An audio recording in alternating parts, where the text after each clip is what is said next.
What's up, everybody? I hope the quarantine has been treating you well. I know that I've been trying to use my time as best as possible just to continue practicing and just trying to stay sharp. I know a lot of my time is spent learning other music and stuff like that, and so this is a great opportunity for me to try and learn some new tricks and just some new approaches. And so I wanted to share a concept with you that I use on just about everything that I play. And it's just using triads for your chords, which is very simple.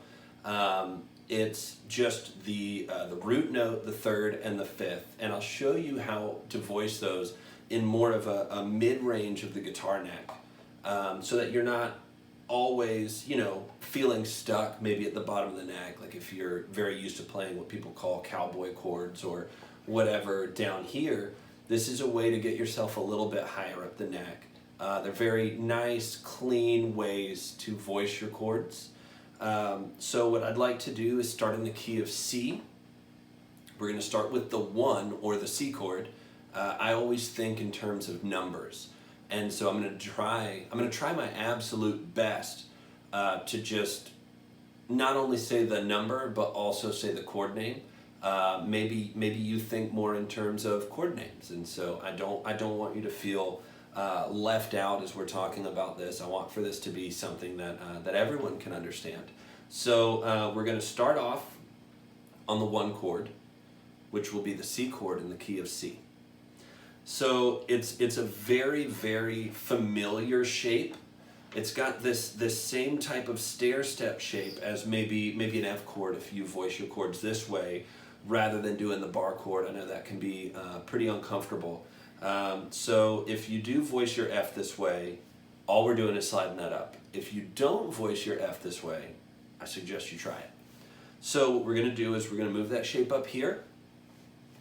And basically what we'll do is we are going to have our ring finger on the 10th fret of the D string, our middle finger on the 9th fret of the G, and our index finger on the 8th fret of the B.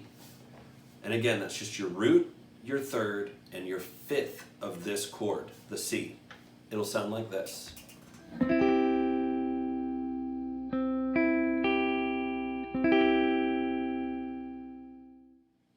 All right, so now we're going to walk down to a 5/7, which would just be a G over B. So the way that we're going to walk down to that and voice that is we are going to slide our ring finger to the 9th fret of the D string. Our index finger is going to be on the 7th fret of the G. And our middle finger is going to be on the 8th fret of the B. And that will sound like this.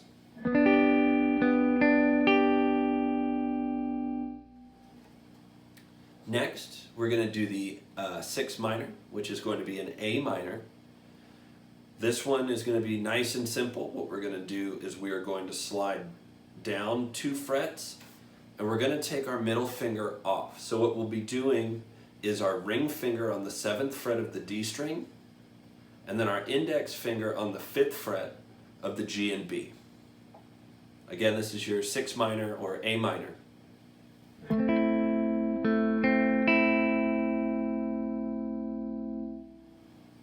All right, so those are the first 3 chords that we're going to work on as triads. So let's go back to the 1 or the C, and we're going to work through walking those down a little bit. So remember, for the C, we're going to have our ring finger on the 10th fret of the D string, our middle finger on the 9th fret of the G, and then our index finger on the 8th fret of the B.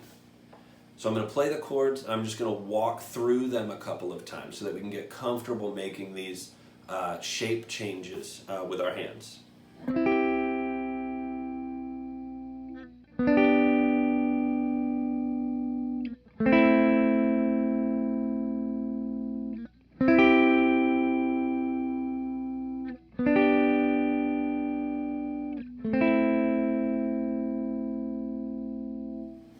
And I bet that sounds a little bit familiar. There's a lot of songs that utilize a walk down like that. like 1, 5/7 to 6, or C, G over B to A minor. So moving from that A minor where we just ended, we're going to move over to the 5 chord, which would be the G. So what we're going to do is we're going to go down 2 frets, and I always think about my my ring finger, like that's like my leading finger in these chords. We're going to put ourselves back in that stair step shape that we started with. This will be the same exact shape as that C chord, just a little bit further down the neck. Now, so this will be our G. So this is going to put our ring finger on the 5th fret of the D string, our middle finger on the 4th fret of the G, and our index finger on the 3rd fret of the B. It's going to sound like this.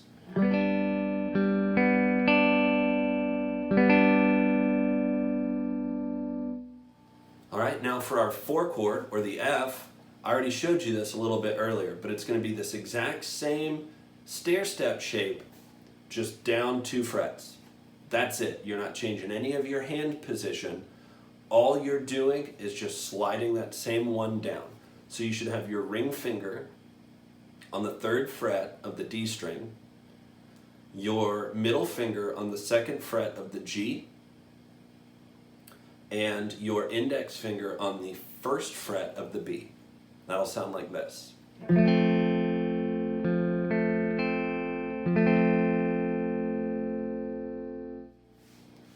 Alright, so we've just walked through 1, 5/7, 6 minor, 5, 4, or C, G over B, A minor, G, F. So let's put all of those chords together now before we start exploring the other ones that are left.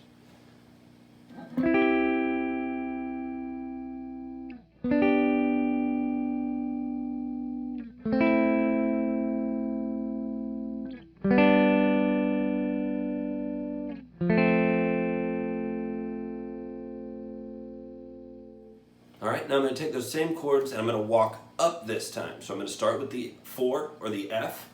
I'm going to work through all of those chords up to the 1, which would be the C.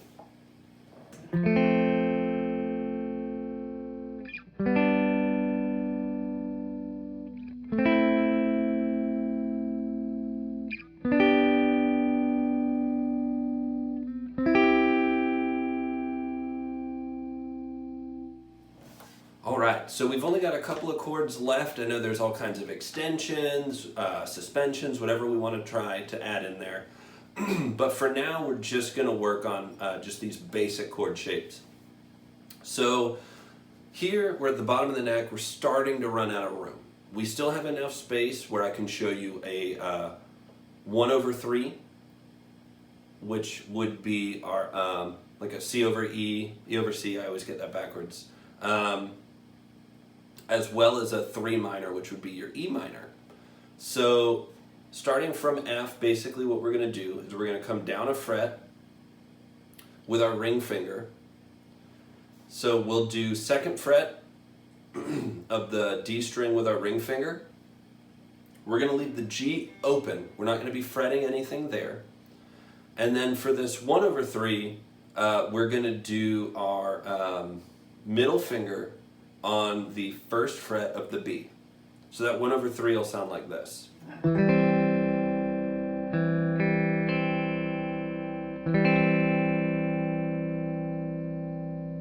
Okay, now to make that truly a minor 3 or an E minor, all that we have to do to change that is just get our middle finger out of there.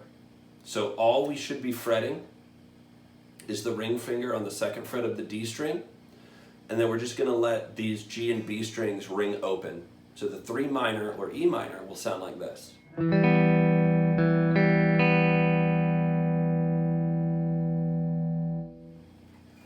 Alright, so from there, the last chord that we're going to talk about is going to be a D minor, or your minor 2. So we're out of space now. We can't really get ourselves any further here. So what we'll need to do is let's put ourselves back at the 1. I think that's going to be the easiest way to make this transition here. So remember, the 1, or the C chord, has us putting our ring finger on the 10th fret, our middle finger, on the 10th fret of the D string, our middle finger on the 9th fret of the G, and our index finger on the 8th fret of the B. So that's our home base right now. So what we're going to do to get to the D minor, or that 2 chord, is we're just going to move ourselves up 2 frets. So that'll put our ring finger on the 12th fret of the D string, and our index finger is going to kind of be barring this right here on the 10th fret with the G and B strings. This is exactly the same shape that we used on our 6 minor or A minor, and it's also the same thing we used for the 3 minor. It's just we ran out of frets. So this is our minor shape here.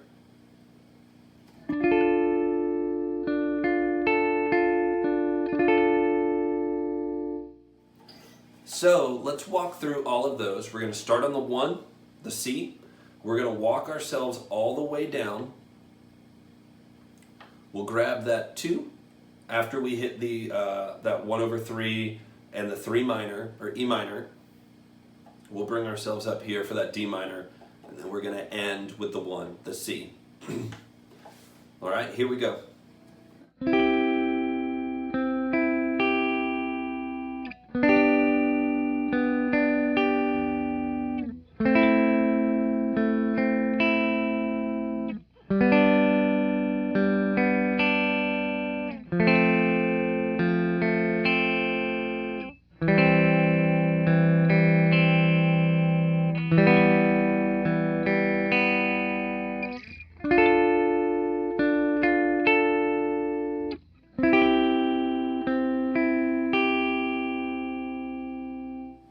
So the great thing about these triad shapes is they are exactly the same for all of the keys. I just happened to show you everything starting from C, but you can use those exact same shapes for, say, the key of D. It's just everything is going to sit 2 frets higher. So rather than your stair-step shape for your 1 starting here, you would just slide that up 2 whole frets. And now you're playing a D chord, a D major chord. So if we wanted to walk through our chords that way, in the key of D, they're exactly the same shapes. It's just the placement's a little bit different on the fretboard. So I'm going to start on D, or the 1. I'm going to walk down the same way that I just did in C, just to show you how these same shapes translate from key to key. So here we go.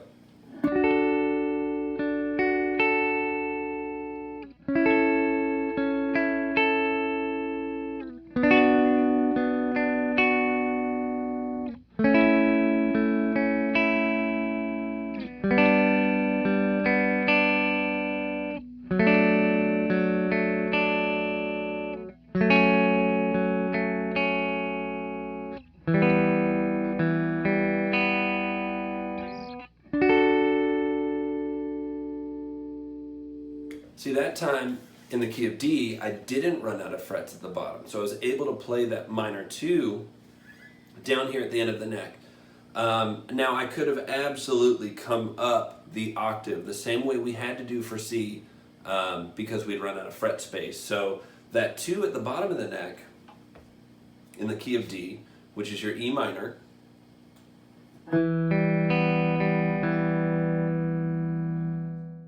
that's the one that is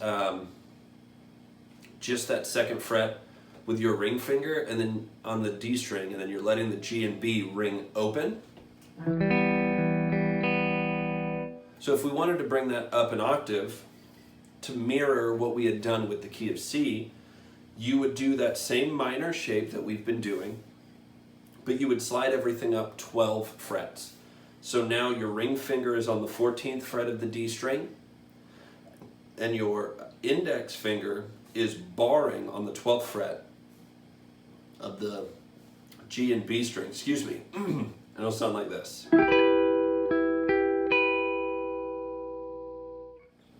and then back to the D or the 1. So these are shapes I use all the time to try and help fill space. When I don't need something quite as chunky as being at the bottom of the neck, this is a great way to kind of sit maybe more in a mid-range and voice out your chords. You know, let's say you've got some reverb and delay or something, and you're just trying to stay pretty out of the way, but still filling up some space. So let's say we're in the key of C and we're doing some like a 6-4-1-5 progression, which would be an A minor, F, C, G. So if I'm playing something like that, maybe I would kind of fill some space using these shapes this way.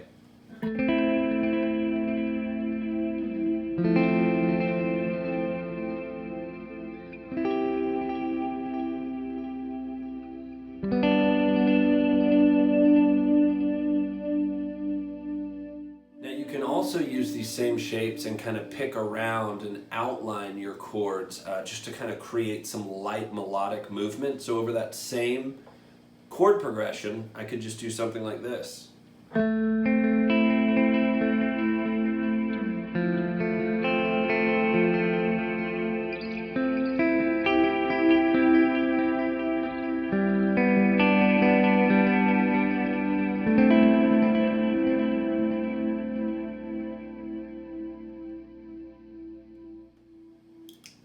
So yeah, that's just a simple approach to some triads, and remember this, you can use this in any key. I think the trick for you would just be trying to figure out where that one or that first chord starts within your key, and then all of your shapes from there will be the same. Now you might run into some where you run out of frets earlier. Let's say you're in the key of G and your first chord starts here. You're already pretty low. Remember, your shapes will stay the same, but you just can bring them up. With the key of G, you'll run out of frets basically after your 6 minor, which would be an E minor in that key. So you could play your E minor here, or you could come up a fret, up an octave, so that instead of your ring finger starting on that 2nd fret and ringing your G and B strings open, you could come up, ring finger on the 14th fret of the D string, and then your index finger barring the 12th fret of your G and B strings. So you've got your 6 there. Now, again, you're walking down just like we did before, from your 6 to your 5, which would be a D in the key of G,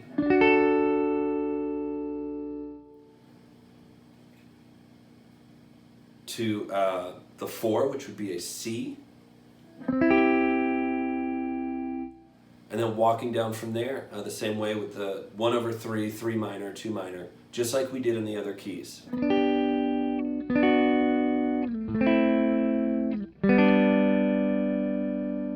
then we land right back there on the 1, which is our home base. So I know this is like a lot of information to take in at once, but I hope that this connects with you and maybe opens up some new possibilities for you, and just another way to explore some very simple, very clean chord voicings. But for real, if you have any questions about anything or any of this stuff that we've talked through, or maybe you're having trouble finding where that starting chord is in your key,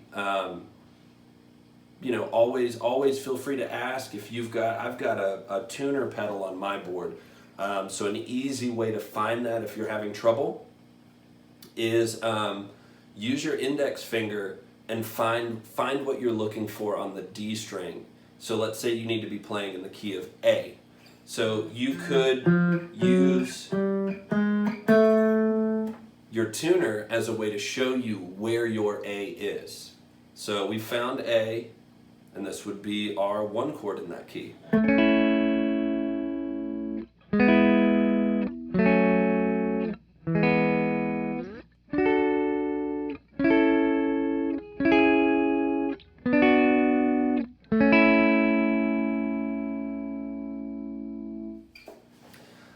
So it'll take some time for everything to like really stick, get your hands used to making some of these different shapes. But it's definitely worth keeping in your arsenal for your different chord voicings and just some different ways to make music. So again, I hope this was insightful, and I hope ultimately that it's inspiring and this opens up some new possibilities for you.